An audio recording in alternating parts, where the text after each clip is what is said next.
tonight, and it really is wide open. Mexico 4 points, Brazil 3 points, Paraguay 2 points, and Peru 1 point.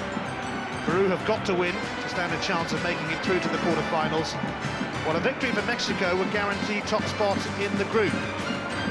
And that would mean a quarter-final against the second-place team in Group C, which at the moment is Uruguay, but that would all change depending on the results in Group C tomorrow. I think, first of all, Brian, we must say thank you to Mexico finally bothering to come out, because Peru have been out for the best part of 5 minutes. Yeah, they have, and it's quite interesting they've left it as late as they did do, but they're out now, thankfully, and let's hope that we can get on with the game very quickly indeed. But there we can see the lineup of Mexico. We expect them to play 4-4-2.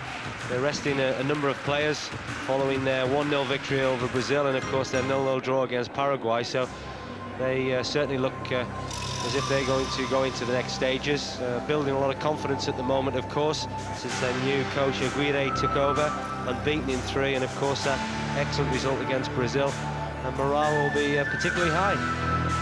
Pretty good range in headwear as well amongst the Mexican fans. Yes, the veteran midfielder Garcia Aspe is rested this evening, so Torrado has taken the captain's armband for them. They've also left out Marquez, who's impressed at the back, young defender who's with Monaco in France. Quite impressive in the last Copa America as well.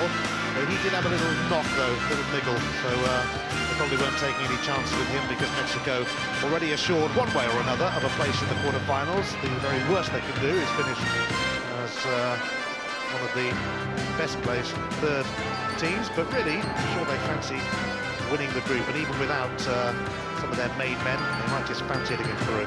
Well, it's about building, and we talked about the confidence they've gained from their recent run, and they'll want to add to that. I think when any side are in that sort of vein of form, you want to continue. You don't like getting beat, and they've had a really sort of turbulent 12 months, if you like. When we saw them against England at Derby, I thought they were absolutely atrocious, and they carried that through to the Confederations Cup. Clearly things had to change, and they certainly look as if they've changed for the better. René Urtubey of Bolivia, the man in charge.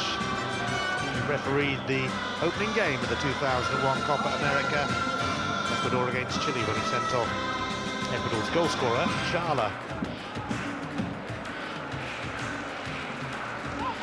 So Peru with it all to do in this group, but still not quite beyond them, even though they only have the solitary point gained from a rather enthralling 3-3 draw with Paraguay. They then went down 2-0 to Brazil. They've had a player sent off in each game, Peru. The Mexicans having a huddle. And huddles are certainly the in thing around the world of football these days, aren't they? Yeah, very commonplace. That's just that final piece of bonding amongst each other. But I actually saw the Peru-Paraguay game, and Peru played very well. Defensively shot themselves in the foot, because some of their attacking play was excellent. Look out for number 20, Del Solar. Hidalgo, the number 4, loves to get forward on the left-hand side, and Lobaton is a real threat up front. Lots of pace, and he's a player that Peru look to try and find in the final third whenever possible. So in the sunshine in Cali, although it has been a little cloudy here as well, with a threat of the odd rainstorm now and again, Peru get us off and running. They have won this illustrious competition twice, in 1939 as hosts and in 1975. In the 70s, they seem to be World Cup regulars, but they haven't done much in recent times, and are out of the running really for a place in Japan and South Korea next year. Julio Cesar Uribe is the man in charge of Peru these days. He replaced the veteran Colombian coach Nacho Maturana midway through their World Cup qualifying campaign. A lot of the coaches in South America seem to switch between the various countries at will, just when they fancy it. Well, they've got a lot of tradition, Peru. I think over the years we've seen them as a very attacking side, a side that love to get the ball down and play, and there's the coach Aguirre of Mexico. He must be delighted with really the way that his new players, his new squad, have taken on new ideas. He's changed things around, and it's been somewhat of a success so far. Yes, Mexico's 4-0 defeat in England was the first of 6 losses in a row, but They turned it round to beat the USA, and needed to as well in a World Cup qualifier. And conceded a goal, in fact, since Aguirre took charge. But that record might be tested here, because the Peruvians have an early free kick in Cali as Group B reaches a dramatic conclusion tonight. Well, I think the way that Peru are set up, being they'll go with 3 centre-halves and almost 5 across the midfield with the front 2. But do expect the wing-backs, Jorge Soto on the right-hand side and Hidalgo on the left-hand side. They love to burst forward at every opportunity. They sometimes leave themselves very exposed at the back, but certainly proved dividends against Paraguay. They, from an attacking sense, they were outstanding. So far in the Copa America, there have been 30 goals in 14 matches, and unsurprisingly, there's been a rather high red card count in double figures already, 10. And Peru have been shown 2 of those. Jose Del Solar sent off against Paraguay, Santiago Salazar sent off against Brazil, and he is suspended tonight as a result. I don't think the red card count's going to stop at 10 somehow. Well, the sending off of Del Solar in the game against Paraguay was stupid, really, because he just scored. He clearly was sort of full of himself and got involved in an incident which was something and nothing, really. It was an idle, careless challenge right about the halfway line, and the referee had no hesitation that evening to send him off, and it was such a great shame, and that certainly put his teammates under a lot of pressure, and Paraguay came back according to... Morales' cross, and Borghetti in there. Oh, and Arellano coming in. Couldn't quite bring it under control, but that was certainly a decent opportunity for the Mexicans. Well, I think it was more than a decent opportunity. It's a fabulous ball in from the left-hand side by Ramon Morales, and really Borghetti ought to have converted that. He was the winner, of course, against Brazil, scoring that goal, but unfortunately couldn't quite find the touch to convert what was a superb delivery.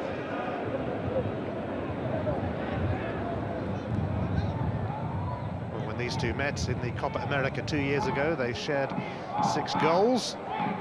3-3 draw. Peru has already had one of those, of course, in this year's tournament against Paraguay. Victory for Mexico would guarantee them top spot in the group. Here's Arellano. Rodriguez. I'm going to say not too troubled by that, but it might have taken a little bobble. Well, here's the earlier chance that we saw Borghetti just failing to get on the end of, and I think that we talked about the benefit of getting forward in wide areas, especially the fullbacks, and that time it was Ramon Morales, the left-back of Mexico, provided the cross. I've got to say, Borghetti, maybe if it had come a little bit into the game when he'd perhaps got a feel of the pace of the match, he may well have converted it, but it was almost his first touch, and almost a wonderful start to the match. Recent history favours Mexico. They are unbeaten in 8 meetings with Peru.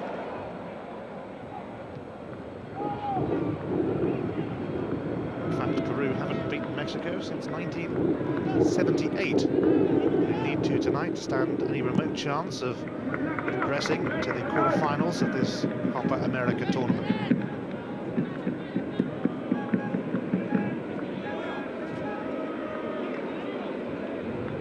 Hidalgo with the throw. And a free kick.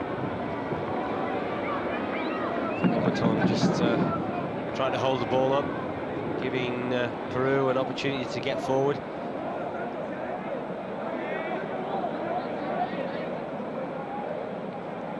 Hidalgo.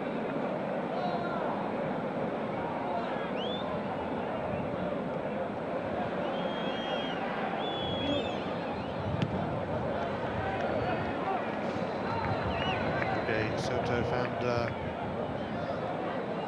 his route blocked. It's very much a slow start, isn't it? I don't think either side have really got into their rhythm, and just quite happy to contend, just to sort of play at this type of pace, and hopefully when either side do get into threatening areas, we may see a little bit more spark than what we're seeing at the moment.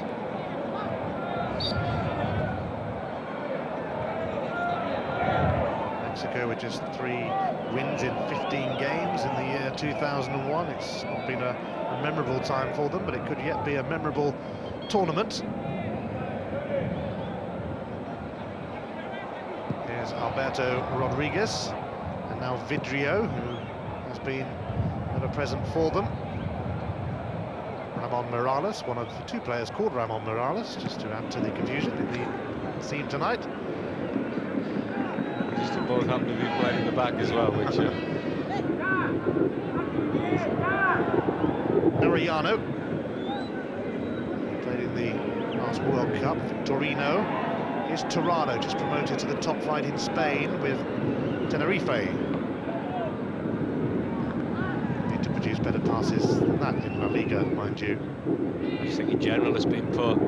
I think that the one notable cross, if you like, or piece of quality that we've seen has come from Mexico with Ramon Morales on that left-hand side, but at the moment there's so many misplaced passes, neither side getting into any sort of rhythm.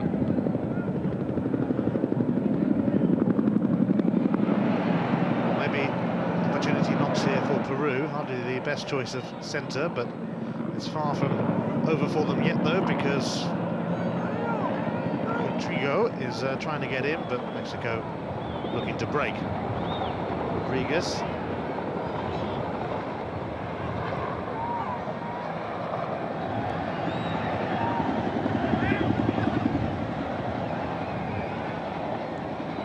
Ramon Morales.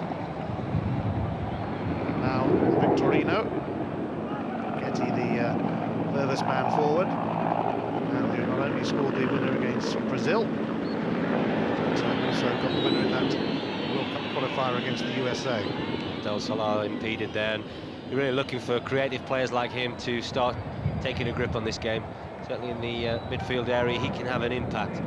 He was outstanding for me against Paraguay until he got sent off and scored a good goal. All right, it was sort of part to play in a deflection, but once he's on the ball and once he's got time to play, he's a threat. Hidalgo and Lobaton winning another throw-in for Peru. Del Solar, it's gone out. And a low-key start continues. Not much to worry Irene Chube, Bolivia, the referee, yet. I think one of the things that Mexico have done reasonably well so far, Ian, is that they know Peru, when they're in the stride, are a very good footballing side, and they haven't allowed them to play that way just yet. Of course, trying to stop their wing-backs on the right-hand side, Jorge Soto, who likes to get forward, and Hidalgo on this left-hand side at the moment seem to be occupied.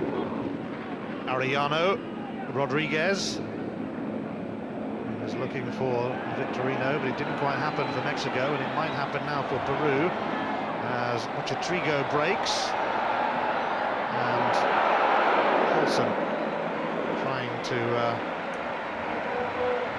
pick out his strike partner in the middle, Lobaton, but failing rather miserably to do so.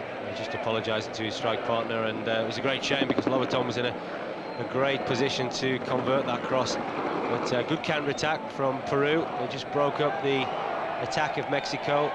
Very swift in the way that they got forward, and it was Del Solar that started the move, and Mucho Trigo breaking from midfield. He's very powerful when he gets into his stride.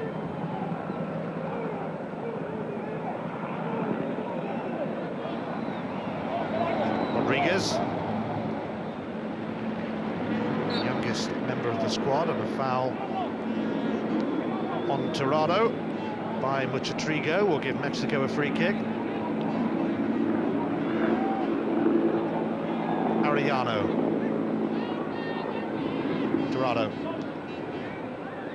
wearing the captain's armband in the absence of Garcia Aspe. Here's Juan Pablo Rodriguez. Some fancy footwork from him, and Tirado ready to have a go. Well, it wasn't bad, was it? And Tirado already beginning to get an impact in that midfield area. Looks a very strong competitor, but quite prepared to try his luck from distance. Unfortunately, just lifted his body slightly in the way that the Ball sailed over the bar, but good move from Mexico down that right-hand side. Ariano, the number 21, has been fairly prominent in this opening stage. That might be a free kick. Reyes taken out. The referee had any hesitation here, did he? Reyes played that ball. He was clearly impeded.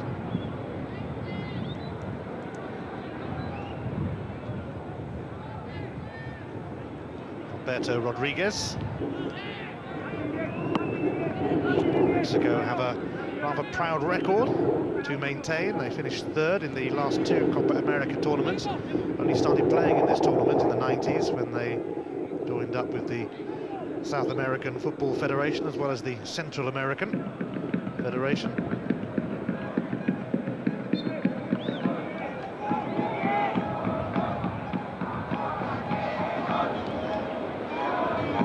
It's fair to say that the quality is certainly lacking in this match so far. Also, to be fair to the players, it seems to be quite a blustery wind. Whether that seems to be having an impact or the fact that Peru realise that they certainly need to do something a little bit special in this match to try to qualify for the next stages. They look very nervous indeed, especially with their passing. They really have failed to hold on to the ball as well as they certainly did at times against Paraguay. And Mexico just quite content to play at their particular rhythm. They know they're almost there.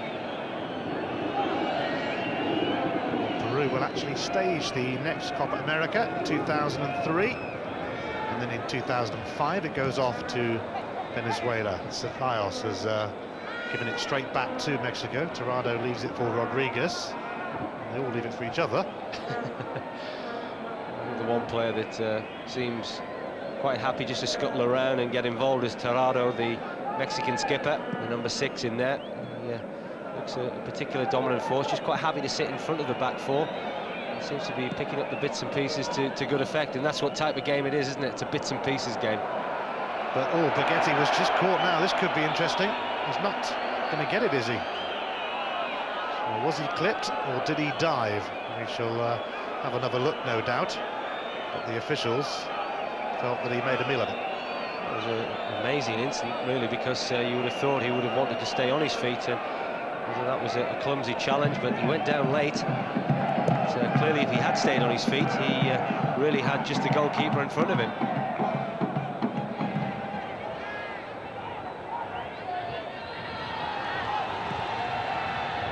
Here is Tirado, heavily involved for Mexico in these opening stages, and Borghetti waiting. Ooh, nearly a possibility of an own goal.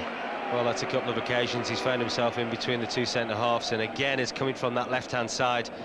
It really is good quality into the box, and Borghetti, there you can see the position that he takes up. Very fortunate indeed, Peru. Be very careful of the runs that he's making. Looks a very clever striker. Morales proving to be an influence for Mexico on their left, but Peru rather waste that. Trigo sending it straight through to Osvaldo Sanchez in the Mexican goal, who did play against England at Pride Park and had 4 goals put past him. In this stadium a little later, it's Brazil against Paraguay, as Group B reaches a rather intriguing climax. Anything could happen. It's actually quite interesting when Peru had that opportunity. When Mucho Trigo came inside, Mexico, their performance against England in May was absolutely dismal, and they actually defended very, very deep indeed that evening. But you can see with the new coach, it seems to be a lot more organised. They came out very quickly, and they caught Lobaton offside, and certainly have great belief in Aguirre since he's taken over. Del Solar leading another charge from Peru. Chatrigo, that was better. Lobaton, and he's gone for the return, but it just carried through to Sanchez. Yeah, a little bit unfortunate. Good bright play from Lobaton. He's trying to play the 1-2, some space in behind the back four. Goalkeeper read the situation well.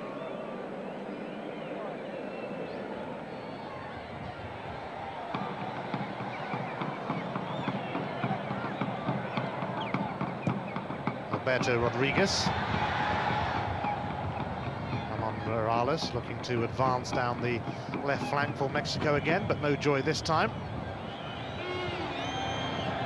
Ceballos. And now Hidalgo to advance down Peru's left. Club Sporting Cristal, the Peruvian title on goal difference.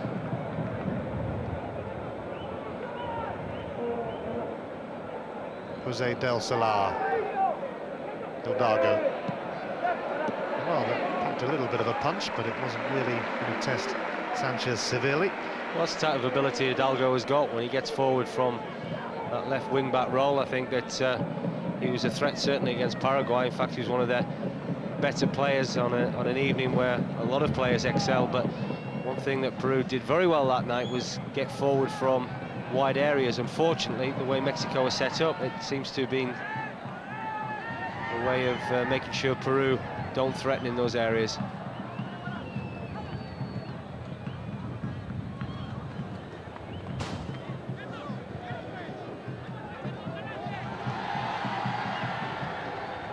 Mexico were runners-up to Argentina in 1993.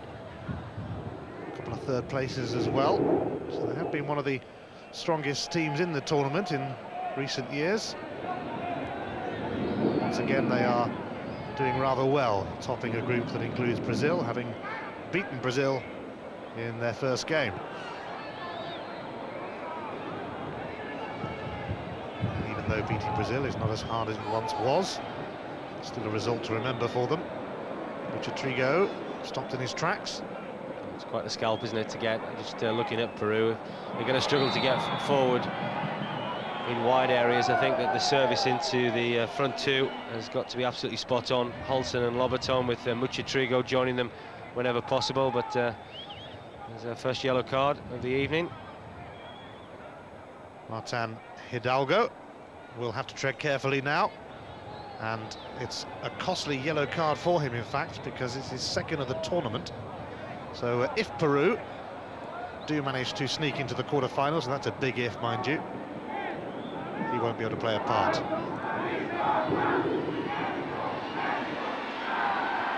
Reyes out to Ramon Morales. There was a late lunge, which will bring Mexico a free kick. Peru are going to have to be careful not to lose their discipline, and it was the challenge from Hidalgo that earned him his yellow card. Challenge, of course, on Jorgetti, the number 9 for Mexico, who has, I guess, come as close as anybody in this opening 19 minutes or so to score the first goal of the game.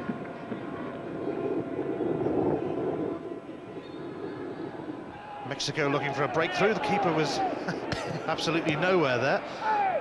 He might not have been even nowhere. As if he was going down a flight of stairs there, didn't he? Here's Del Solar. Just cut out by Alberto Rodriguez.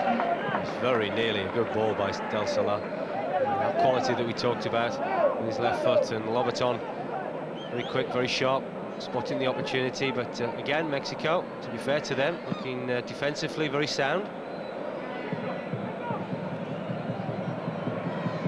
Peru putting the pressure on.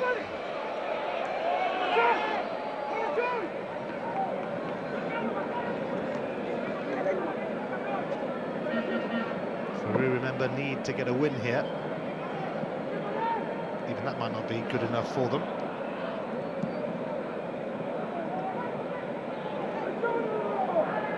Borghetti. Neat from him, and now Victorino. Reyes.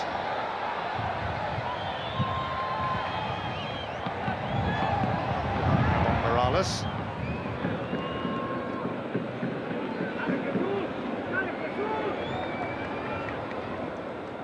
Here's Lobaton, who scored Peru's opening goal in the 3-3 draw with Paraguay. 3 times they were ahead in that game, but pegged back each time, and it was rather disappointing. Yeah, it's a poor ball from Trigo, but that's what I was talking about. You know, get the ball, if they can, up to the front two of either Holson and Lobaton, and if they can then get the ball wide. And unfortunately, Trigo's quality was sadly lacking, but if Jorge Soto and Hidalgo are going to struggle initially from source to get wide, then if they can work from a base of their front two, then it's going to give them better opportunities.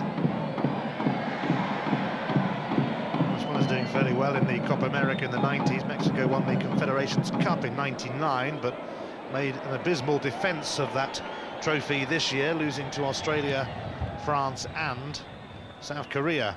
Borghetti's knocked down. Victorino.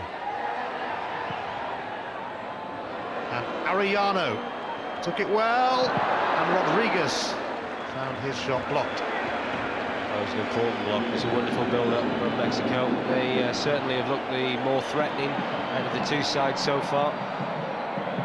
Peru, though, bursting up the other end. Holson's cross. Ooh, and Sanchez grabs hold of it.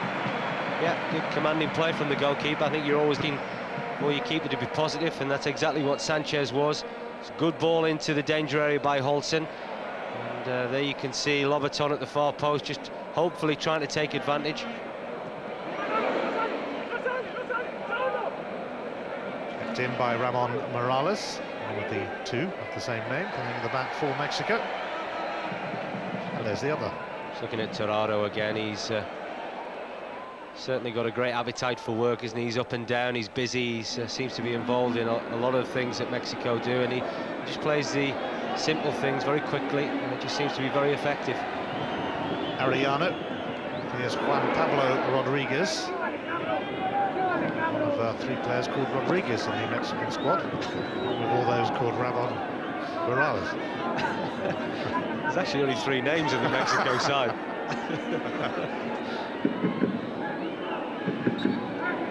Entered by Juan Pablo Rodriguez. Lobaton. 7 for Peru. He also is on a yellow card, by the way. He's got to be careful. And likewise, Hilo, the defender. Mexico, who are far more likely than Peru to make it to the next round, have 4 players in the squad on yellow cards, but only 2 starting the game, and guess which 2? Both of them called Ramon Morales. May well be able to get off with a technicality, really, couldn't you? Here's Torrado. And, well, that's a bit unusual from him. Well, it is, but I guess it's an indication of this first half. It really has lacked quality that you would associate with sides of the caliber of Peru and Mexico. Certainly in Mexico's recent form, and Peru's performance against Paraguay was much better than this. And players like Lobaton and Del Solar had a lot more influence on the game, but at the moment it doesn't seem to be happening for them. Ceballos was picked out by Del Solar. Muchatrigo. Del Solar arrives on the scene again. But again, it's wasted. The flag might have gone up eventually.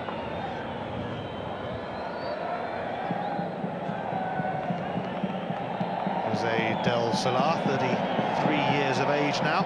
Actually relegated with the Mechelen in Belgium last season, but he left them afterwards and is without a club at the moment. Del Solar first played in the Copa America 14 years ago. So he's an experienced performer. You know what it's like this, Ian. You're really looking for one or two of your strong-minded players to get a grip of proceedings and just shake one or two players out of their current slumber. I think that's one of the reasons why Torrado has perhaps had more of an influence than anybody in the middle of the field, because he seems to be the one player that is quite happy just to fetch and carry and just do the bits and pieces, and he's done that as well as anybody. But up till now, it's a game that really has had a distinct lack of quality.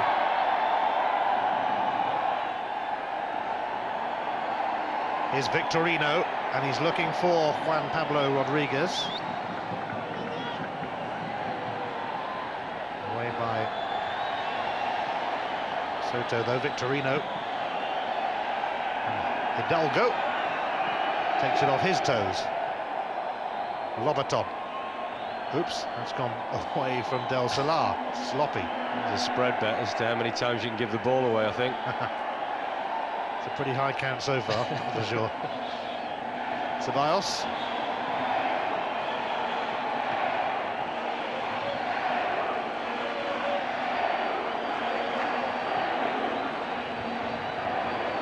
Morales now.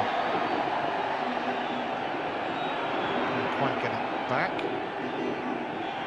Reminder that after Peru and Mexico have finished here, it's the last game in the group, and it should be some game. It's Brazil against Paraguay coming up at 1:45 in the morning UK time, 6 hours ahead of Colombian time. Brazil against Paraguay really is going to be some contest. I don't think Brazil will get to wear their what they consider are their lucky blue shirts now either, bearing in mind it could clash with Paraguay. Here's Holson. Good power on that. Might have stung the palms of Sanchez, but did no more. It was an ambitious effort, wasn't it, from Holson? It really is an impossible angle. I'd be amazed if he would have beaten Sanchez from that area of the field, and looking at where Lobaton was, he certainly would have been a far better choice.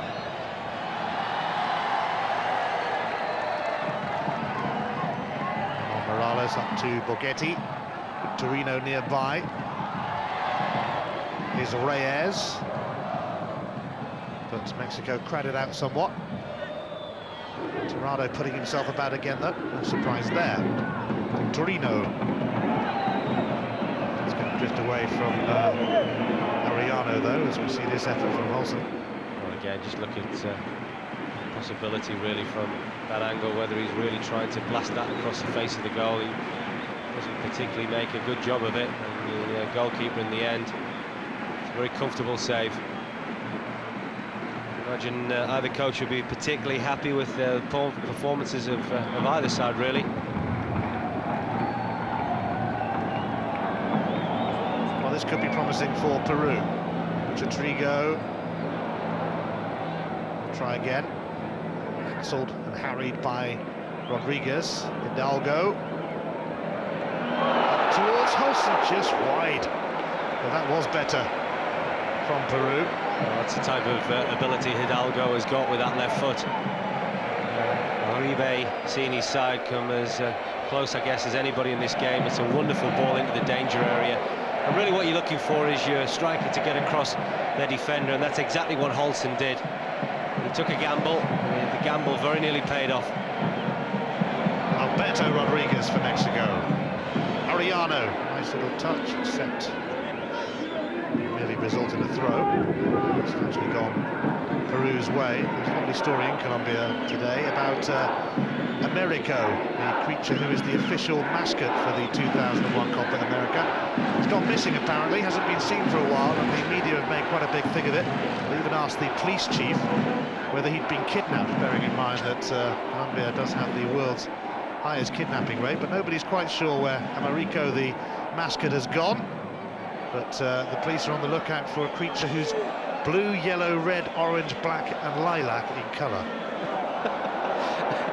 I think it would be fairly difficult for him to camouflage himself, really, wouldn't you?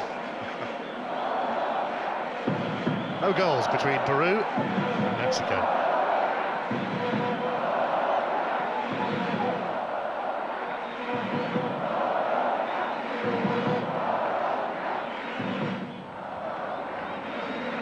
Peru's need is greater.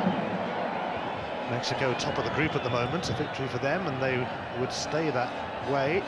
Brazil wouldn't be able to catch them. Paraguay, after that. Borghetti's offside.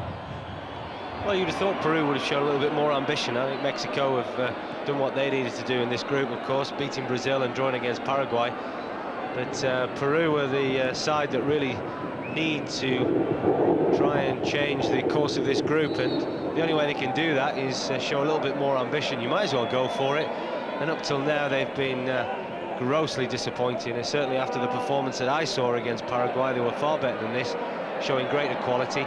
Mexico are just a very ordinary side. They seem to work incredibly hard for each other, got a good spirit amongst the squad, and there's Borghetti, who has led the line particularly well for them, but they're a side really that you would think, if Peru could get to grips with this game and show the type of quality they're capable of, could get goals against.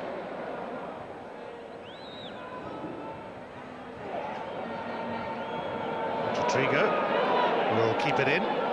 Can he deliver? He can. Oh, it's going to be a corner. Mexico looking a little bit uncomfortable with Olsen and Lobaton both around. Ramon Morales, standard number 3, that didn't make a particularly good job of the header. Mexico a bit caught out by the corner as well.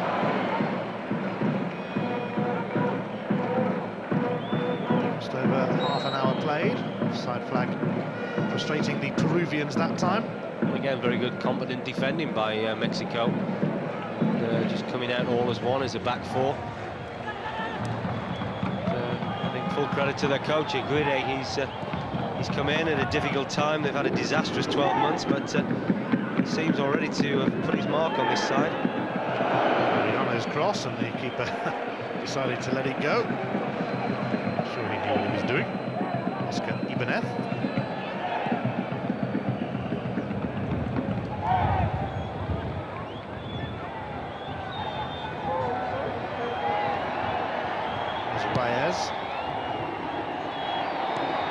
Getty came to meet that. Now Tirado of Tenerife in Spain. Juan Pablo Rodriguez.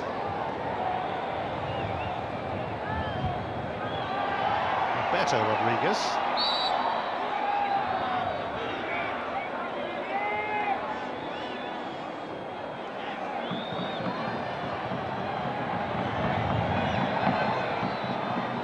By Trigo. The offside flag seems to be going up on every single attack at the moment. So certainly hasn't given the game the sort of flow that we're looking for. Mariano just trying to work his way on this right-hand side. He's an industrious type of character. Del Solar across to Ceballos.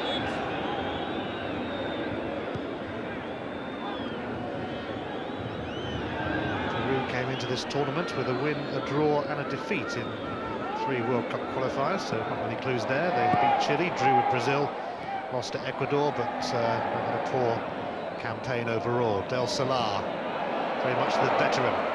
He gets it back. Ceballos delivers. Olsen in there. Lobaton not giving up yet, except that there's a flag up. It's possibly an offside. Well, that's better for Peru. That's the type of quality that you tend to associate with this Peruvian side. That certainly I saw in evidence against Paraguay the other evening. Lobaton just at the far post there. Goalkeeper did well. Sanchez very committed to get the ball back. So again, Mexico showing good organisation at the back. It's quite interesting, the front 3 of Peru, almost Olsen, Muchitrigo and Lobaton. They're very narrow. None of them really offering that much width. They're hoping that their sort of wing-backs, Hidalgo and Jorge Soto, can get forward, and that hasn't happened that often. And because of that, Peru, at times, sort of good attacks or good promising opportunities seem to be breaking down.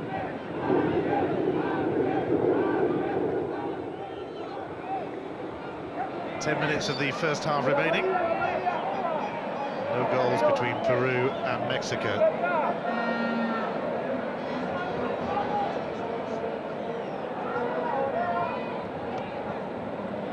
Hidalgo looks the favourite to take this free kick. Hoping he can find the quality, sort of similar area. It's very nearly found a goal for Olsen. So from a set piece, it allows Mexico to ensure that they're solid.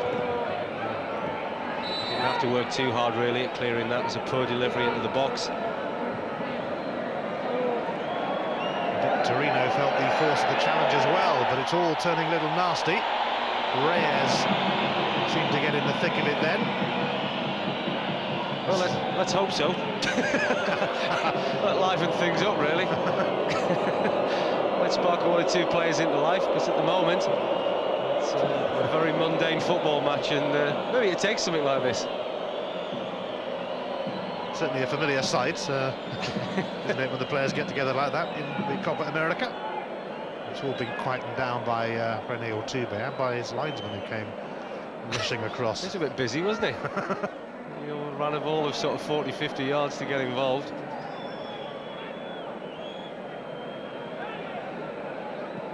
Probably got a bit bored of just putting his flag up, which he seems to be doing in the last 10 minutes. Right arm must be absolutely killing him.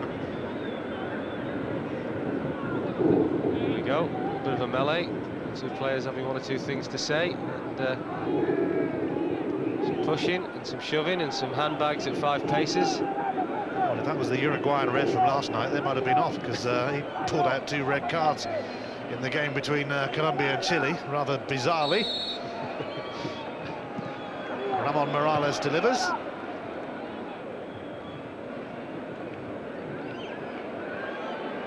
Ariano. Oh, he's done magnificently. But trying to go past one player too many, and now Peru with a bit of a break on. Trigo bearing down on the box. Can he go all the way?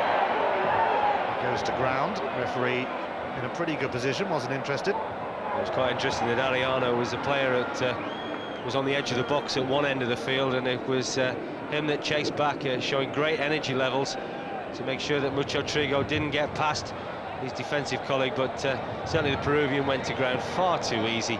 And a good opportunity for him, a little bit more desire, a little bit more confidence, and well, who knows what may have happened. Trigo went looking for a penalty, was never going to get it like that though. Hidalgo. That's not bad, but it's just skipped away. And through to Sanchez.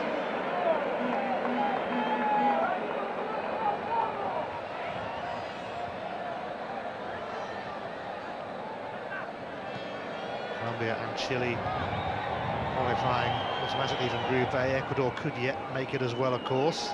Group B concluding tonight, and still plenty to be sorted, with not much between the teams. Group C, well, that ends tomorrow in Medellin, and a bit to be sorted out there as well, with the invited nations doing rather well so far. Costa Rica and Honduras. Nice flick back from Hidalgo. It was a little bit unfortunate, but again, I'm going to say Mexico defending very well. I think that disappointing aspect about when you look at the two sides is Peru very much coming with the same side that played against Paraguay, and Mexico have had to make changes in the sense that they just want to rest one or two players. And you can understand the fact that they're just coming together more or less at this point as a team, because it doesn't really resemble too much of the lineup in the earlier games, and you can understand that maybe struggling for a little bit of form. But Peru, when you look at their lineup, it's similar to the one that we've seen so far in the Copa. Well, it wasn't a corner in the end, although it took the officials quite a while to work that one out. Hidalgo trying to make things happen for Peru in a first half that has just over 5 minutes remaining. Del Solar.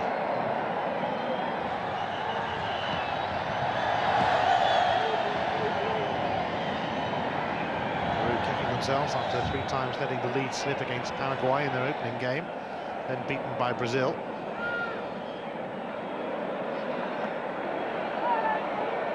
Trigo. And the free kick has been given. Torrado's challenge. It's Reyes, the midfield player, that just put across. Peruvian midfield player. Well, an opportunity, you wonder. There's certainly enough bodies around the free kick to have some sort of belief that either Del Solar or Jorge Soto may just try their luck from distance. It's a long way out.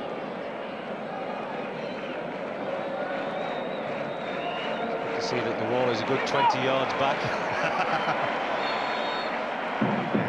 Chance of encroachment here. Well, I don't know. I take that back. The rest of them were 20 yards back, but he was only 2 yards back. Here's Borghetti as Mexico race up the other end. Reyes. Well, Peru would have had justifiable cause for complaint had something come of that because of the encroachments, but they too have a chance to give it a go here with Jorge Soto. Olsen losing out to Ramon Morales. Again, good defending. Very strong at the back, aren't they? I'm very impressed with the way that the back four of Alberto Rodriguez Vidrio, Ramon Morales and Ramon C. Morales have lined up, and to be fair to the number 20, Ramon C. Morales, he's tried to break whenever he can, and he's provided opportunities on a couple of occasions from that left-hand side. In particular, Borghetti very nearly getting on the end of what were threatening crosses. Here we can see him winning a free kick for his side.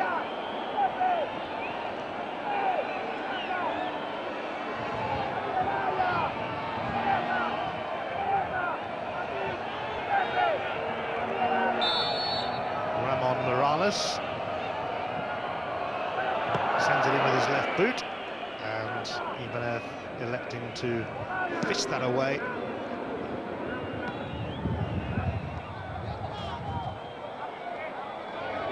It's a pretty good delivery, a lot of pace on it. Goalkeeper didn't look overly comfortable, but electing to punch rather than catch. Victorino shook off Del Solar then, but Rodriguez couldn't quite carry it forward for Mexico, and that'll be a free kick. Seems to be a half littered with free kicks. Just to see what the count is on free kicks. Victorino, he's got Arellano with him. Well, it really has been disappointing, hasn't it? Especially in those areas where you do expect that little bit extra quality. At the international level, that sometimes the sides are very close. But, one area that you're hoping that can spark into life is the last third. And neither side have shown us the sort of quality that I do believe that they're capable of.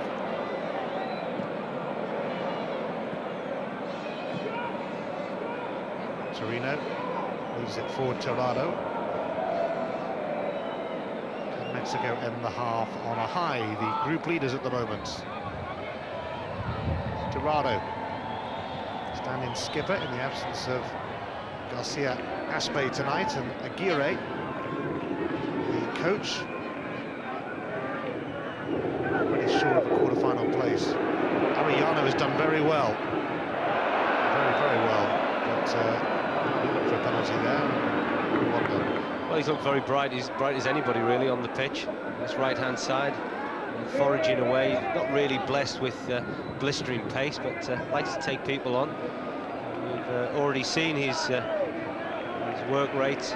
One occasion where he found himself on the edge of the box from an attacking sense, and then almost the next breath he was defending at the edge of his own penalty area.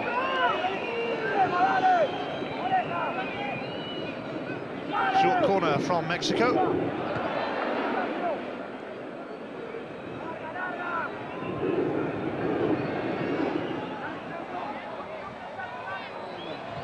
Peru, twice winners of the Copa America.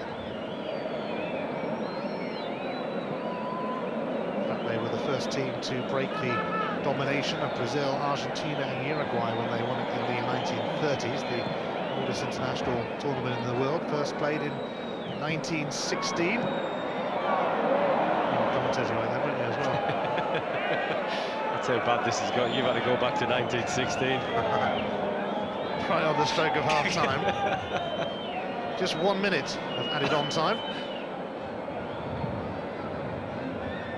So Mr. Parry feels those boards are fixed. Every time they do put them up, there's always just 1 minute.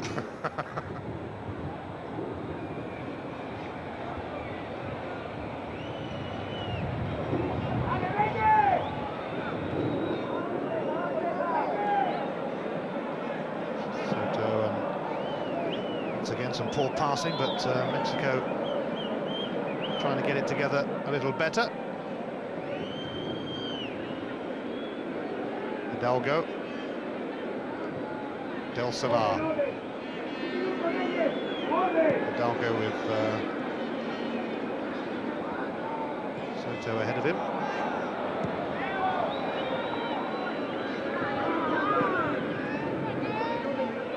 Whether we'll be in danger of seeing 2 consecutive passes in the second half, because really has been a poor affair this first half, and thankfully the referee decides to blow his whistle.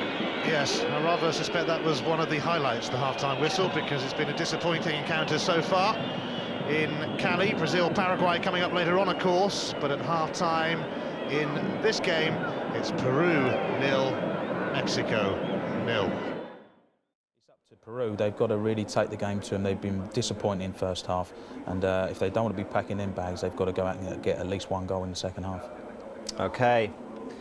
We're back in the Estadio Pascal Guerrero Stadium in Colombia. Tony Blair's going to take his family to Mexico on a holiday. I don't think it's to see their national football team in action, not on the state of the first 45 of this game. Peru have it all to do. Remember, if Peru win, that really puts the pressure on Brazil, because they're up after this one. Brazil against Paraguay. It means they'd have to avoid defeat Brazil if they can do it. Can Peru win? Your commentary team, Brian Marwood, and first in Cali, Ian Crocker. Welcome back to Cali, where the Peruvians, who've really got to give it a go in this second half, have made a change, bringing on Pedro Garcia, who is a midfield man. And Mexico, once again, are keeping us all waiting, taking their time to come out for the second half, just as they did for the first half. I find it very surprising that the referees and the linesmen come out before the teams in this tournament. Quite interesting, actually, that I just wonder whether any sanctions will be taken against the Mexicans. They delayed coming out at the beginning, and they delayed coming out at half-time, and maybe they might not come out at all. I'm not sure if Peru would still manage to score, though, to be honest. It'd be close, wouldn't it? Yeah, it has been poor, hasn't it? The first 45 minutes, you know, I think it's perhaps one of the worst games that we've seen so far in the Copa. It is a great shame, and I think that we were talking at half-time, we were amazed really at the lack of ambition that Peru in particular showed in the first 45. You know, they need to win, fairly convincing to stand any chance at all, and hope that results certainly go their way. But at the moment, they've had no ambition about their play whatsoever. That's confirmation of that change. Pedro Garcia on for Walter Ceballos. I just wonder whether they'll change their formation. It's a more attacking position, in the sense that Garcia can play in midfield or up front, and Ceballos was a defender, so whether they'll change their formation and go more 4-4-2 or 4-3-3, but clearly they need to do something. And as far as Mexico is concerned, you know, they don't really need to force the pace. They look pretty well organised at the back. I'm quite impressed with Arellano, the number 21 that we can see in our picture. Also behind him, Torrado, the skipper, who's just knitted things together in the midfield. They look strong at the back. In particular, Ramon Morales, the number 3, but they don't need to do an awful lot other than what they're doing now, and the onus is certainly on the Peruvians. Well, Mexico have finally made it onto the pitch after another delay, just as it was at the start of the game. Colombia actually did similar the other day and got a fine, or rather got points deducted from the fair play competition. Mexico are going to make a double change by the look of it, with Mercado and Zepeda waiting to come on, so that will delay the start of the second half a little bit further. If you bear with us for a couple of hours, I think the second half might actually start. But two changes for Mexico. Yeah, there may well be a slight delay to the Brazil game. That will now be played on Saturday. Well, Reyes and Rodriguez are the two men who have gone off, and Mercado and Zepeda have come on, and hip hooray, I think we're going to see some action.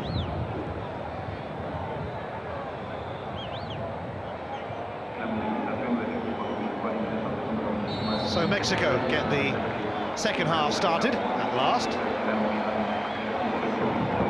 Top the group at the moment, the Mexicans. And a victory here would guarantee top spot, whatever Brazil and Paraguay do. So Mercado is on for Mexico, experienced player as well. It's a foul on Zepeda, and looking to just feed off Borghetti, the number 9. We saw something similar really from Peru. It's a good 25-30 yards out. It's in a pretty good position to either go right or left. It's Mercado, and it was very well struck, and a real test for Ibanez from the sub Mercado, who nearly made quite an impact. Well, let's hope that that's a sign of what we're going to see in the second 45, because it was a very good effort indeed. It's a long way out, so really strike on target, which all you could ask from that area of the field. And the goalkeeper, Ibanez, made a pretty good save. This is a strike from distance, and well, it would have been interesting if Borghetti had got any sort of touch on that, because you do feel that if that come off his chest or his thigh, it diverted it past Ibanez, that certainly would have seen Mexico ahead, and well, we're almost hoping there's going to be a goal at some stage early on in this second half, because then certainly either side that were a goal down would have to come out and try and show us a little bit more than what we've seen so far. Well, Cepeda here, who's just come on, is a regular in the side normally. Had a prominent part in their World Cup qualifying campaign, and never present, in fact. So both sides making changes to try and liven things up in Cali. Trigo.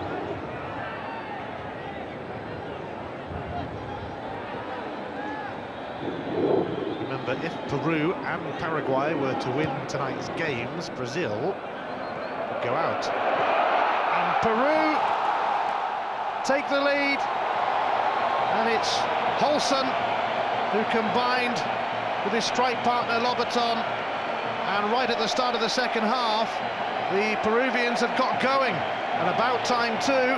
They've given themselves hope of qualifying for the quarter-finals. Well, this game was crying out for a goal, and thankfully we got it early in the second half.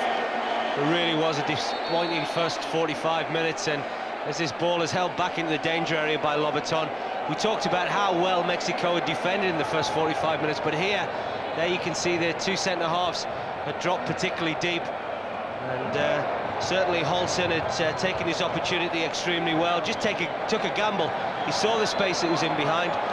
He almost sensed that Lobaton was just going to help that back into the danger area. And the gamble paid off, and let's hope now that Mexico will come out and we'll see a far better game. Just what everybody wanted in Cali, and everybody watching around the world too. A goal for Peru. They were not ready to leave the Copa America just yet.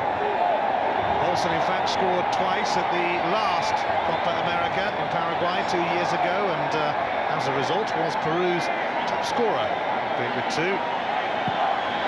As well, some credit to Hidalgo on that left-hand side. We did feel that he was a threat. Unfortunately, in the first 45, really couldn't get in enough advanced positions to really make that quality count. But when he does provide width, and he can get it onto his favoured left foot, he can play balls into the box, and certainly Lobaton made a lot more of it than perhaps would have been expected of him. And, the link-up play between the front two working to great effect, and there you can see Lobaton just helping the ball into the danger area. I think that it was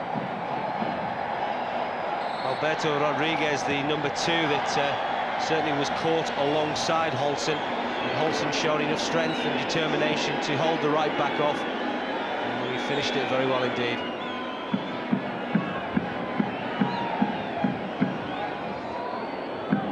Well, if it stays this way, and there's still a long way to go, of course, Peru would join Mexico on 4 points, leaving the way open for Brazil or Paraguay to win the group. But I wonder if the unthinkable might happen tonight. Wins for Peru and Paraguay, and Brazil out of the tournament.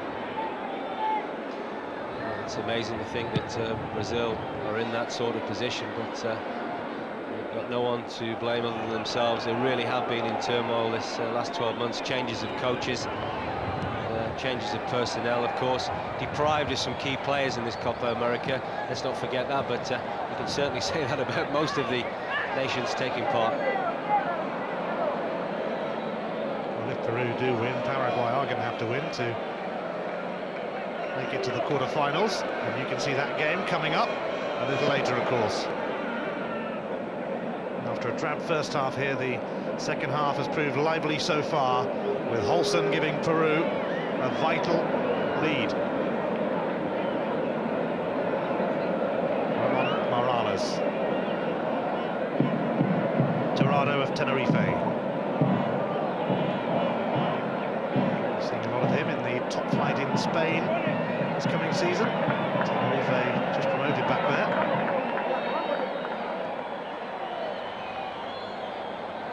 Here's the other Ramon Morales. Tirado.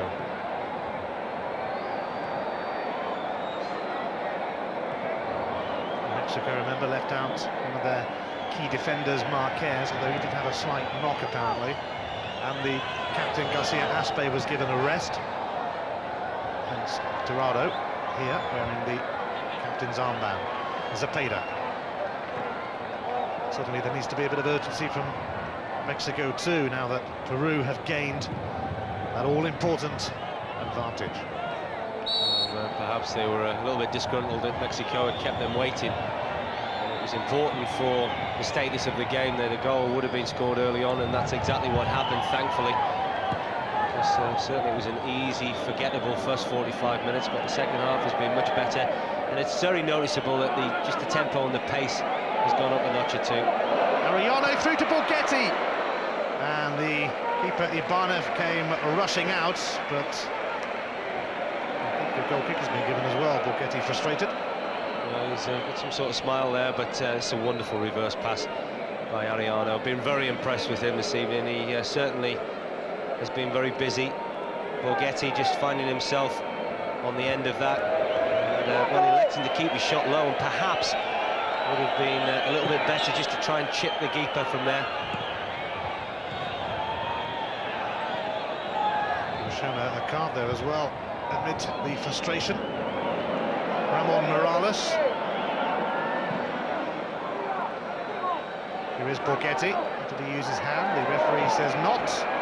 And that one, the sting taken out of it. There's Mercado, who took the free kick right at the start of the half. Had a go, and this is why Borghetti's been booked.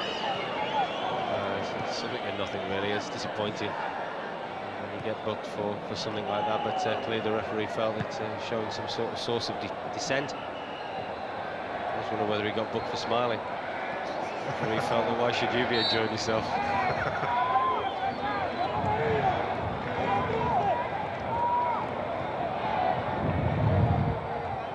Tube is the man in charge, Bolivian, who has shown a red card already in this tournament to Chala of Ecuador in the opening game.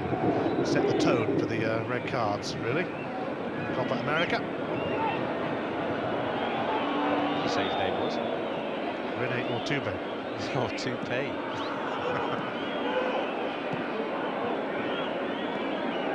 Borghetti. Tirado. Mexico looking for a response. That was nice from Victorino. Arellano. Free kick. He's done well again, hasn't he, Arellano? And well, hopefully he just gets on with the game, but he always wants to be involved. It's what I talked about a little bit earlier, Ian, is that you know, you're looking for players to really just sort of try and take the grip in this game. Borghetti. Oh, Ramon Morales trying to get in, but Peru break.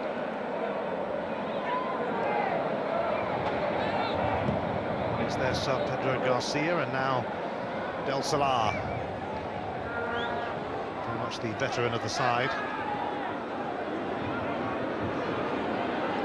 The juggling act from Abel Lobaton, who set up the goal for his strike partner Olsen. Certainly changed the face of the game, because we talked to the fact that Mexico had looking fairly comfortable for the next round, and Peru were the side that had to come out and do something. And now with Peru getting that goal, I'm sure that the emphasis is certainly going to be on Mexico, but unfortunately Arellano getting involved with Lobaton, and the referee, well, he certainly had enough of that situation, dealt with it very quickly. Both of them, and let's increase the yellow card count.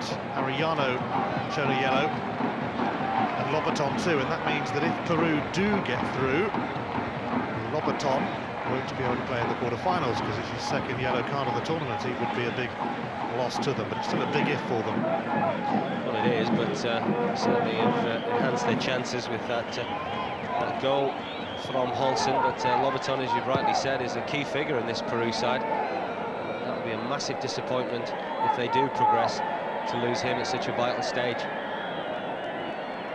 2 yellow cards in the tournament for Lobaton.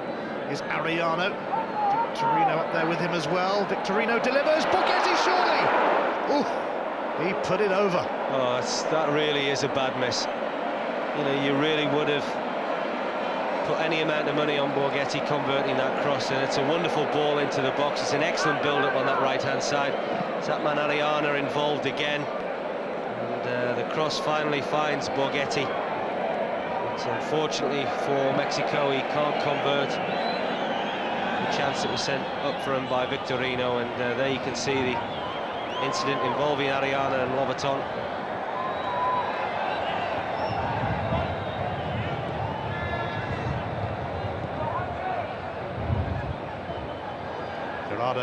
Torrado.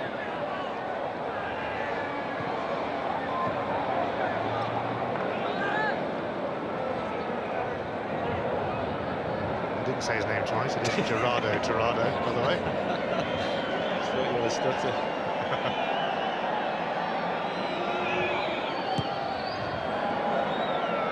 At the moment, Peru are quite content just to keep the ball. They know that Mexico need to come and do something against them now, and I think certainly with the goal, it's given them a little bit more confidence to pass the ball around. It's part of the game that was really sadly lacking in the first half, but since that goal, they've looked a little bit more confident. Carlo's been caught in possession by Muchatrigo, and he's tried to chip the keeper. Not a bad try either. It was an audacious attempt, wasn't it? It's a good 30-35 yards out from Muchatrigo. Always had it in his mind.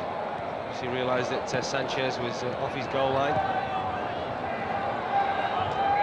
Torrado, Zapata. Morales finds his namesake. He's just caught by Soto.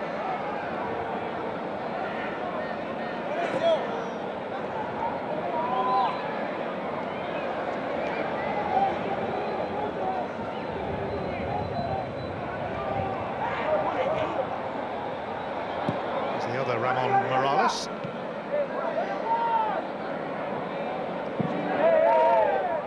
Torrado just making sure that Pedro Garcia couldn't get to that, thus earning Mexico a throw. They're certainly defending with a little bit more commitment now, aren't they? Peru, they really want to hang on to this lead. Showing good strength in important areas. So Mexico now an opportunity to fire in a set piece.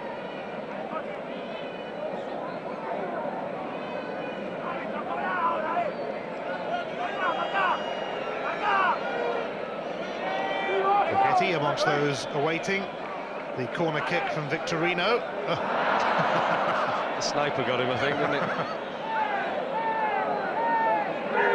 He's not going to keep that in, Victorino, so they've rather made a mess of that corner.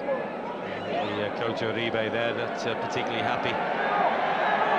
But his side do find themselves ahead in this game, and it's an important lead. It certainly puts a little bit more pressure now on the other game if it does end up like this.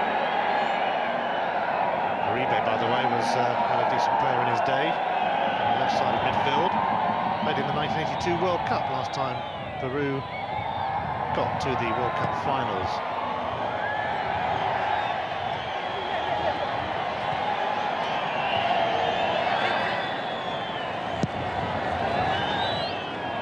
Olsen trying to get in again, but giving away a free kick. Strong defending, wasn't it, by Ramon Morales, their number 3. Reasonably impressed with the way Mexico have overcome their disappointments in the last 12 months under their new coach. They look far better.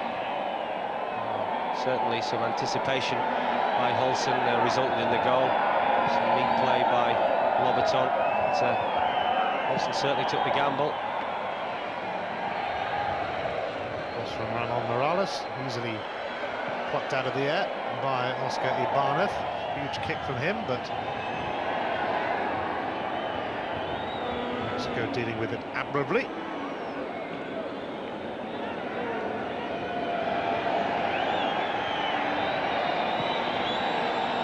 Morales wearing 3, and Ramon C. Morales, as he is being known, wearing 20. That was the original Mexican wave going up around the ground, so clearly everybody's bored with it.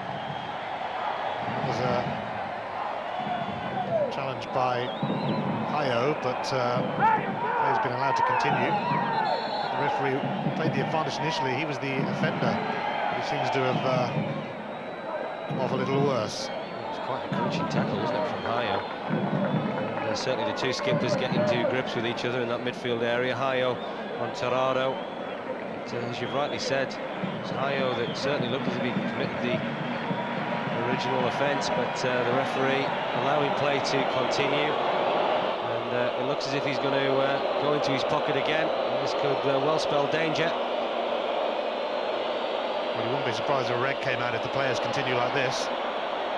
And it has come out, and it's Muchatrigo, I think, who's going to have to walk.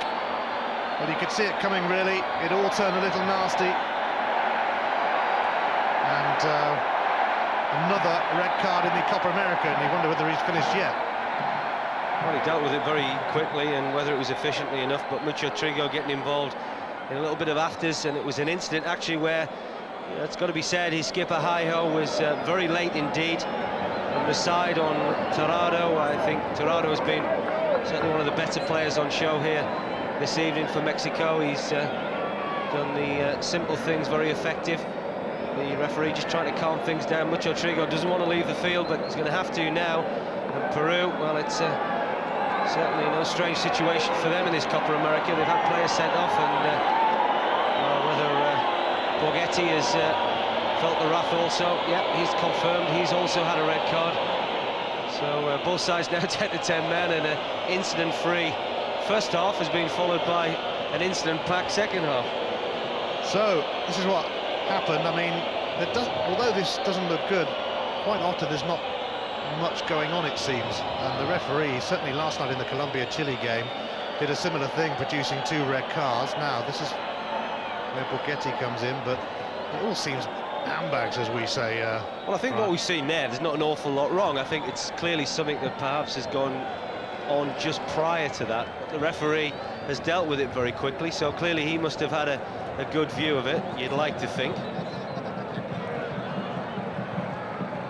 Well, red cards for Muchatrigo and Borghetti, so naturally they would miss the quarter-final. If there is going to be a quarter-final for Peru, it will be for Mexico, and Borghetti will be a bit of a loss to them. Yeah, he will. I mean, he has looked reasonably good so far in this tournament. Of course, scoring that goal against Brazil and having a couple of opportunities, one in particular with his head that he ought to have converted. But he's a forceful striker. He's very strong, very dominant, and certainly gives Mexico a good platform to play from. But now they're going to lose him.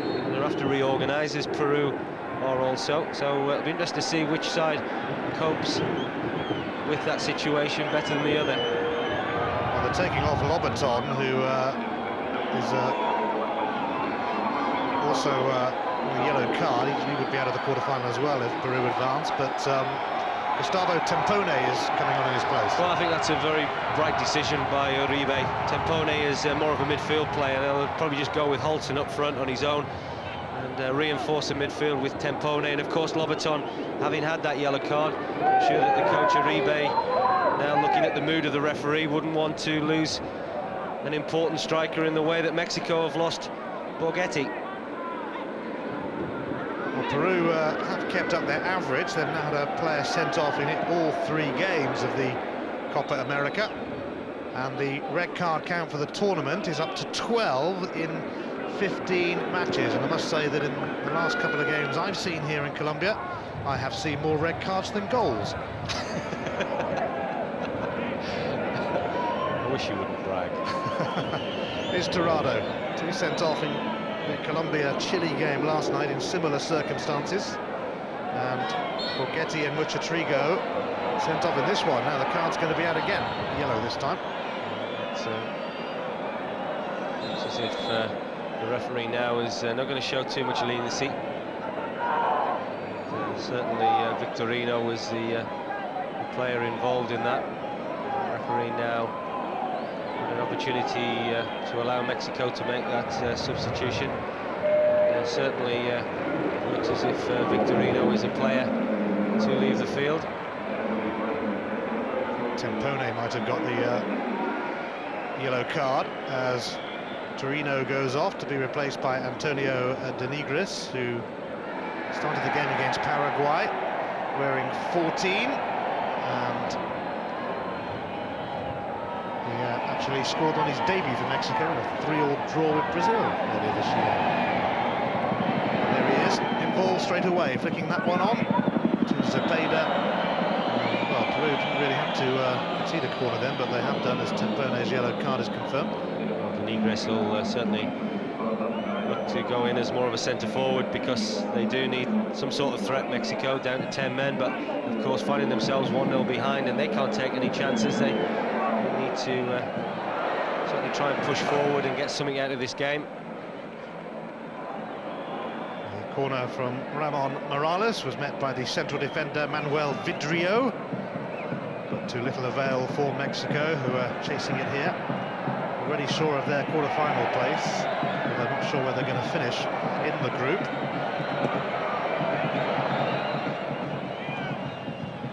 Peru had to win. Mexico leaving out a couple of their best players in the tournament, Garcia Aspe and Marquez. I would have thought they'd quite fancied winning the group, though, which would mean a quarter-final against the second-place team in Group C, which at the moment is Uruguay. Lots to be sorted, so many ifs and buts, of course. And Brazil, Paraguay to come, and lots resting on that, especially if Peru win here. Paraguay have got to win to get through, and if they do, Brazil would be out of the tournament. Certainly going to give a real edge to the game coming up after this. Of course, with Brazil being involved in any match is always a special interest. Oops.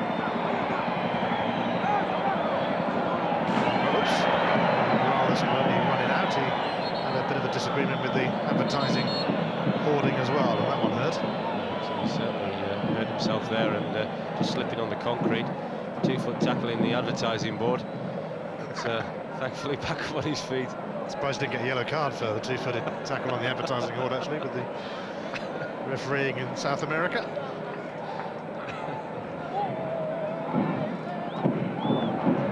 So both teams down to 10 men. I seem to be saying that a lot lately.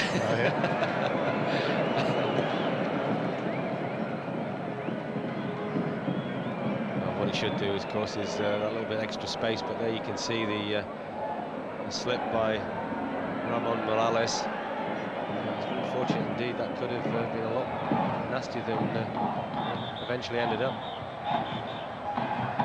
Torrado leaves it. Mercado. Arellano. He's not bad, is he? This cross is going to be collected by Ibanez. Well, they have been a threat down that right-hand side. Either Alberto Rodriguez or Arellano trying to get forward whenever possible, and they've done that with good effect at times, but Mexico just, again, quite happy to play their football, just pass the ball around. So unfortunately, now have lost their frontline striker, Borghetti. Soto.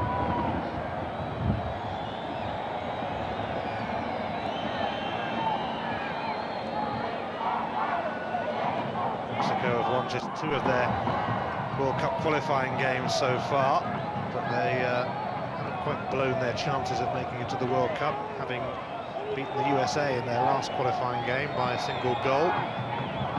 Incidentally, that goal from Holson, the first they've conceded since Javier Aguirre took charge of them. Aguirre played in the 1986 World Cup for Mexico as you see a typical South American challenger. Slightly late. It's very interesting here that there seems to be a lot more of that now in this match. Certainly a bit of an edge, and at the moment the Mexican coach is getting the ball back. Aguirre for his side. Quite kindly now giving it back to Peru. Aguirre scored a few goals for his country. He needs his current charges to come up with something here. Aguirre, in fact, partnered the legendary Hugo Sanchez up front for Mexico. He wasn't bad either, was he? No, it wasn't. Bad celebration neither, if I remember rightly. Hidalgo.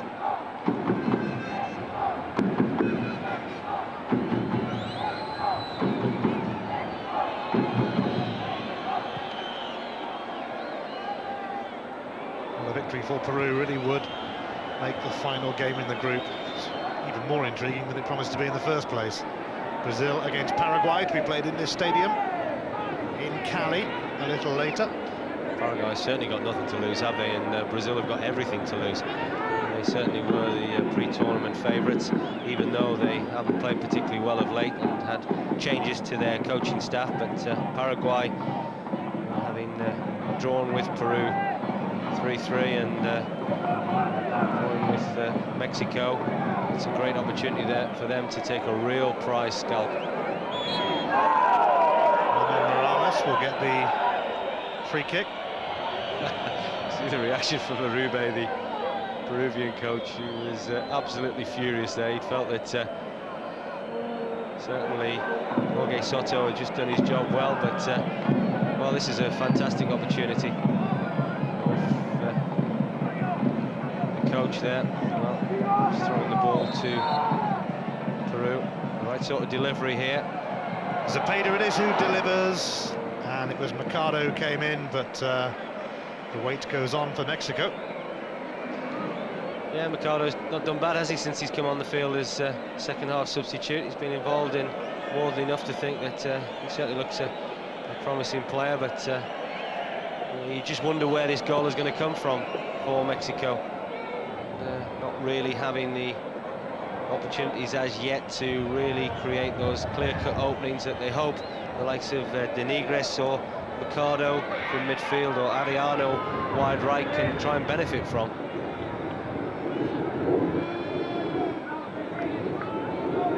Just to reiterate the fascinating scenario in this group, if Peru did win here, I don't want to speak too soon, but if they do get a win, they would move on to 4 points, and they would go into second place behind Mexico.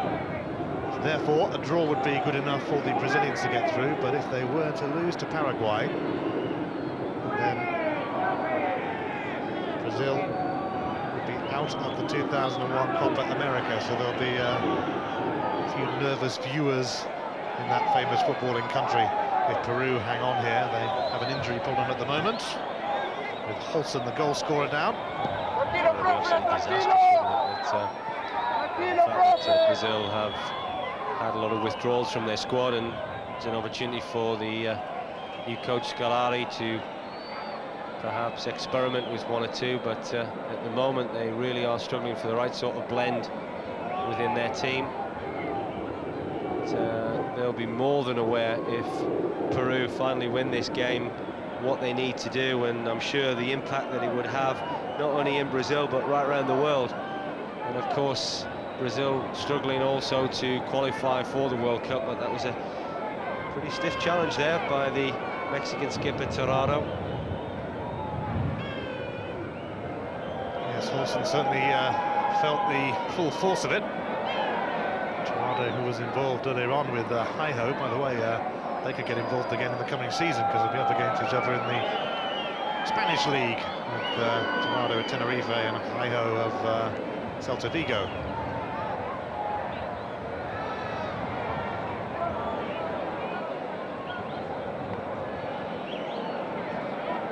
Ramon Morales leaves it for Torrado.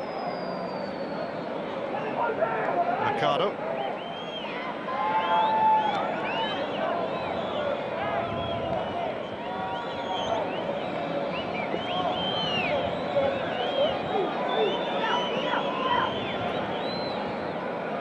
Zepeda trying to get in, but Del Solar hoisting that one into touch. So, to be fair to Peru, they're down to 10 men, but they have defended particularly well. Certainly far better in this second half. They really have certainly stood up to most of what Mexico have thrown at them, other than that chance from Borghetti, which came from an excellent move on that right-hand side, where he ought to really converted the cross with his head. Mexico haven't really created an enormous amount. Tirado slipping it through. And Peru nervously concede a corner, which will give Mexico hope.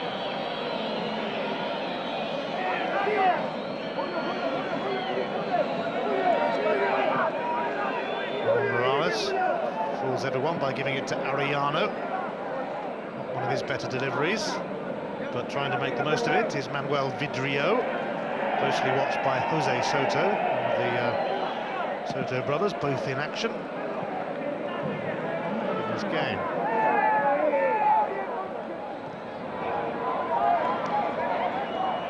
And you can see Peru just quite content to leave Holson up front on his own. He's fighting a lone battle, fairly isolated. They've filled the midfield with the substitution of Tempone.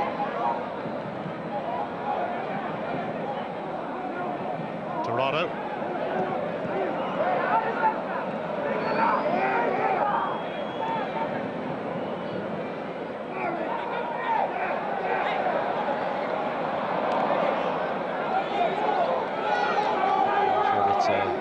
Uribe, the Peru coach, won't be particularly happy that he's certainly soaking up a lot of the pressure from Mexico. Mexico certainly having a lot of the ball in their own defensive third and midfield third, but there you can see the numbers behind the ball and winning the ball back effectively.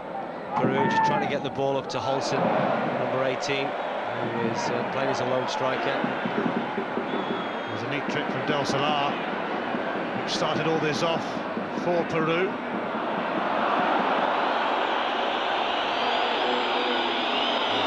This is a wonderful opportunity there. They broke with a lot of pace, and Holson's more than capable of that. If he can find the right sort of delivery into him, he will trouble the centre-halves of Mexico. He's capable of playing that long role.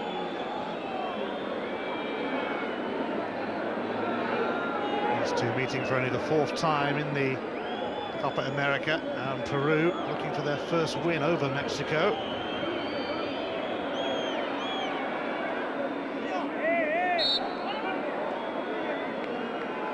Free kick is given in favour of Manuel Vidrio, the foul by Pedro Garcia, but that was Del Solar at his best. Yeah, and unfortunately for the game, and I guess for us, he hasn't really had the sort of impact on the match that we were expecting. You know, he really is blessed with a lot of quality in that left foot in particular, and certainly when he's on song, he's as good a player as perhaps we have seen in this tournament. Mercado lifts it up. Ooh, it nearly found its way through to Zepeda, and Peru, oh, the flag was up, it wouldn't have counted anyway. Certainly important defending from Peru. Garcia at the far post, and there you can see the offside decision given.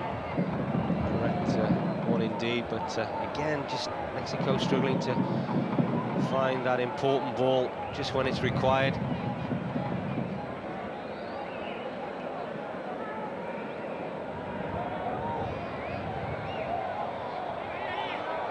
A strange group this, Mexico top of it, even though they've only scored one goal in the Copa America. It was a winner against Brazil, a 0-0 draw with Paraguay then.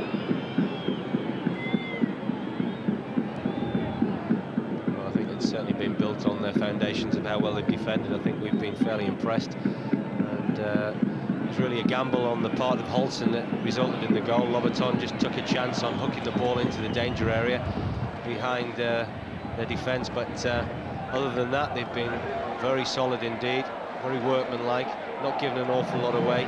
But the one missing aspect of their game is certainly that creativity in the last third. Here's Zepeda. Scored a famous goal for Mexico when they won the Federations Cup final in 1999, beating Brazil 4-3 in a thriller. Taken a little too quickly. Zepeda just getting frustrated with life at the moment, and let's hope we see a better delivery. I think that's been one of the most disappointing aspects of this tournament so far, certainly in the games I've seen, is the lack of quality from free kicks and corners. Well, Vidrio is up from the back. Ramon Morales there too with Denigris. Zepeda, well, what were you saying? And how good the free kicks and corners were. That was awful, wasn't it? Desperate. I mean, you need a goal and you go and do that. Well, you know, I think that you do tend to associate a lot of inventive play, don't you, with set pieces when you watch any sort of South American team in action, but from what I've seen right through the tournament, that aspect really has been sadly lacking. Ricardo. Here's Alberto Rodriguez. Does Mexico look for an equaliser? Arellano, who's had his moments in this match. This might be one of them too. And Denigris off target. Well, I do think Arellano's been one of the game's better players. He just carried on working on that right-hand side. At times it's been frustrating for him, and I'm sure at times he would have liked to have seen the ball more often, but he has provided certainly good quality, and they have got into that area of the field.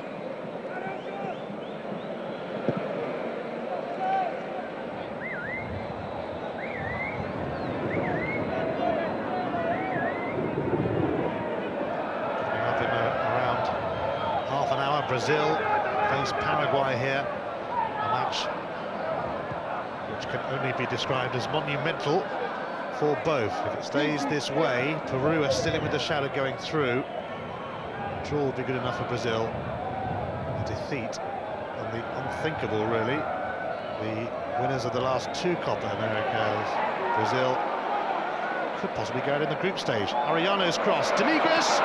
Oh, what an important save from Ibanez. Well, it was a wonderful save, and the goalkeeper just getting hurt in the troubles, but it's that man again, Arellano, on that right-hand side, and again providing good quality into the box. And Denigris, it wasn't a bad touch at the near post, gives himself a lot to do, but he manages to get the shot on target, and that was the most important aspect. But there you can see an earlier cross from Arellano, and again that man Denigris again getting across his marker.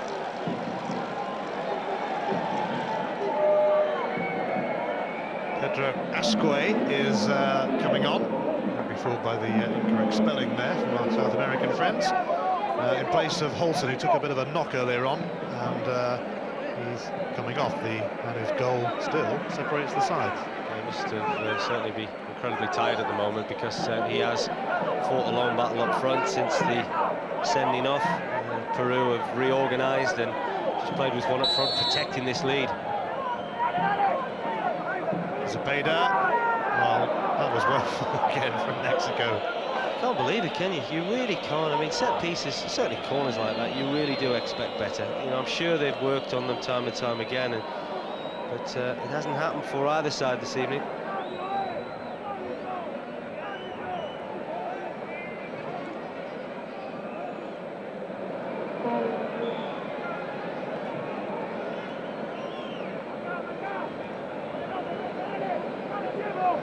Arellano.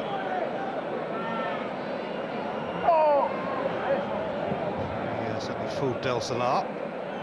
There are still possibilities here for Mexico, and Denigris trying to get in again, but Peru are hanging on and soaking up the pressure. Well, it's the first time Denigris hasn't been able to get across his marker. It was such a great shame. And Denigris in there again. And that was a close call, but it's safely in Peruvian hands. We're going to have to be a bit careful. They haven't defended particularly well over the last 5 or 10 minutes, and what they're doing is they're defending too deep. 3 centre-halves, if you like, really. When that ball looked as if it was going to come into the danger area, that's the time really to springboard 3 defenders to get out of the danger area and leave the Mexican forwards in there and catch them offside, but they're not doing that at the moment. Still waiting to make that change, in fact, Peru, but living dangerously at the moment, because still 5 minutes to go and they're very much on the back foot. Attacking is not really an option for them at the moment as they protect this 1-goal lead. Tirado, stand-in skipper. But it's not too uncomfortable really for Oscar Ibanez, the Peruvian #1, who's actually born in Argentina. He has dual nationality. Okay, I'm sure Peru just want to pep things up a little bit. They look a little bit jaded, a little bit tired, and I actually think they're a better side trying to get forward than they are defending Peru, and that's exactly what they're being asked to do at the moment. Mexico have come stronger and stronger in this last 5 or 10 minutes.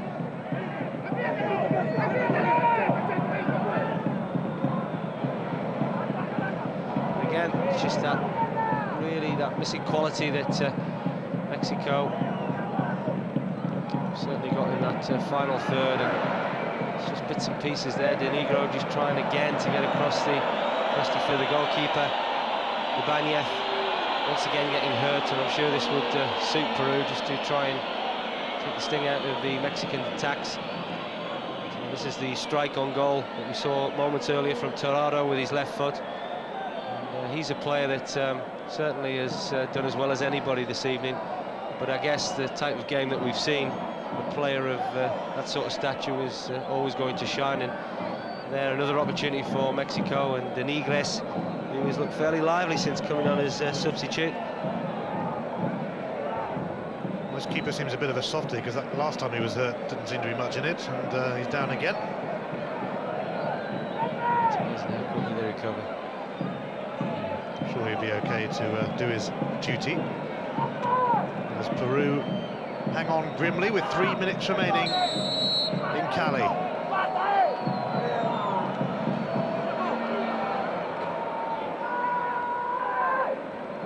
it was a better corner at least from Mexico, but then it couldn't have been worse than the last one, to be fair. Uribe going to get the ball and then deciding to leave it. To the disappointment of the Mexican fans, but once again Mexico coming on strong.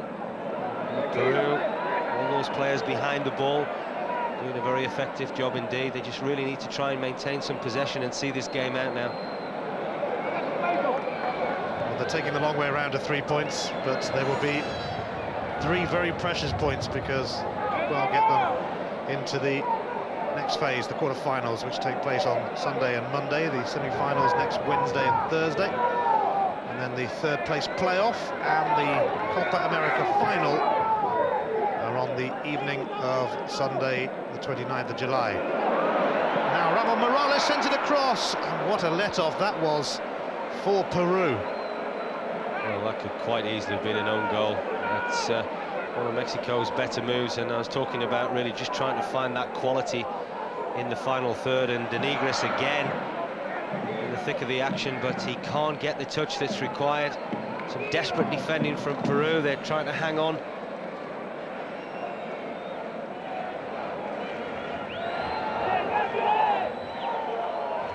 Seconds remaining really for Mexico to try and save themselves in this game. They were already guaranteed a place in the quarterfinals, of course. I have to say that Peruvian sub. I thought he'd come on about 15 minutes ago. He's still there, isn't he? He'll still be there in about half an hour, I think. Ramon Morales delivers. I just noticed that. I was convinced he'd come on. Hooray, at long last, making his entrance. Pedro Ascoy on for the goalscorer Olsen, and he's certainly been waiting there a while. He's actually top scorer in the Peruvian league, this lad who's coming on, with 15 goals, 20 years of age as well. But Olsen has made a significant contribution to the Peruvian cause, although Mexico are giving it all they've got in the last minute of normal time. Once again, Peru defending stoutly. Lots and lots of players behind the ball. And now just leaving Asque, the late substitution, just to try and get amongst the Mexican midfielder defenders and settle them. Zepeda! There was plenty on that, but it's battered down by Ibanez, who's still feeling his shoulder. Well, it was a great strike, wasn't it, from Zepeda? He's looked very lively, hasn't he, since he's come on as substitute. And, it'd be nice certainly to see his introduction a little bit earlier, but once again, Mexico just up in the tempo of the game, but 5 minutes, which is well, it's a long time, but when you look at the injuries and so on and so forth we've had.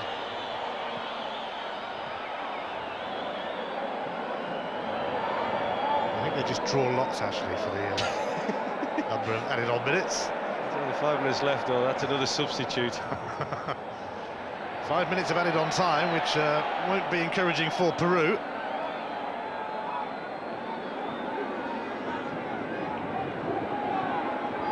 Might also keep Brazil and Paraguay waiting a little bit. They're due on here next.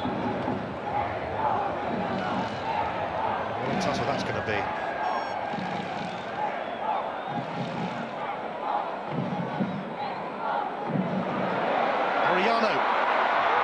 And the referee not interested. Not sure about that. Ariano did superbly well to get himself into the danger area. He's almost looking for a defender there. Go and commit yourself, and that's fairly blatant to me whether the referee judged that he's looking for that, Ariano. I think you can always tell by players' reactions, and looking at the Mexican players, they didn't seem too bothered about trying to claim the penalty, so perhaps they realised that Ariano was looking for the foul. Zepeda. Oh dear. Mind you, they haven't looked too bothered for the whole 90 minutes, really. He's still not happy, is he? Ibanez just feeling that right shoulder, right arm.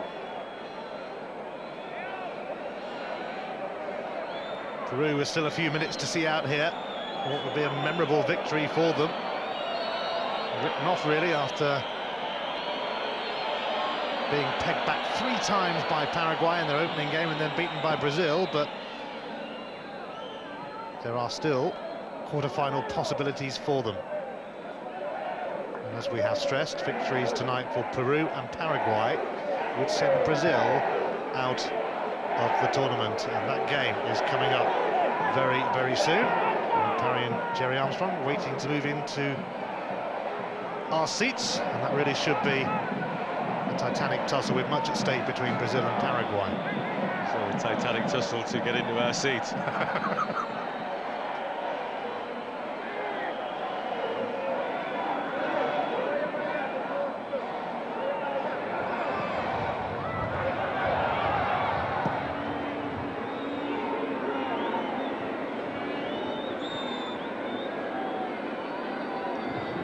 Peruvian officials will have watched the way that Colombia have staged this tournament. They're due to hold it next in 2003. Well, hopefully there won't be quite so many problems surrounding it as there have been here. Colombia staging it for the first time. It's Tirado. Ramon Morales. So, 2 balls on the pitch now.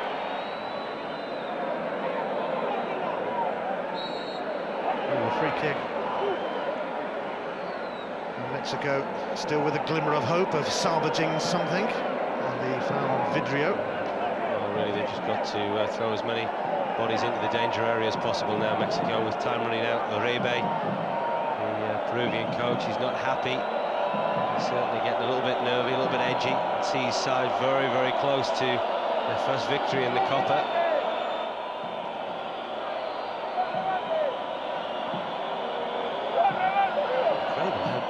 Distance there is between the ball and the wall once again. Never 10 yards, is it? It's Ramon Morales, and I think he was trying to put it exactly where Zepeda put it a few minutes ago. Probably succeeded. He's obviously got a mate in Rose Ed, because they seem to be finding them with great regularity. But there you can see the Peru substitutes just asking the referee to have one more look at his watch, and just to make sure that this game isn't over. But the goalkeeper now, time wasting. He's going to get a yellow card for his troubles. He's got a bad shoulder and a yellow card, but he won't mind too much if Peru manage to find a way into the quarter-finals. A bit of time wasting. Javier Aguirre, the Mexican coach, already knew that his team would be playing in the quarter-finals, but winning the group may well be beyond them now, depending on the outcome of Brazil-Paraguay, which is coming up soon. But this game is over, and Peru have kept alive their hopes of qualifying for the quarter-finals with a 1-0 win over Mexico. Not the most inspiring of contests for sure, but there is a thriller coming up. Brazil against Paraguay. There's going to be much at stake there in that game, which will take place here in this same stadium in Cali very shortly. But Peru have come from nowhere in the group. It was always going to be wide open. They've come from nowhere to keep their chances alive. And Aguirre has seen his charges pull off a fine win here against Mexico. It finishes in Cali with Brazil, Paraguay to come. It finishes here. Peru 1, Mexico 0. Well, there we go. Peru winning by 1-0.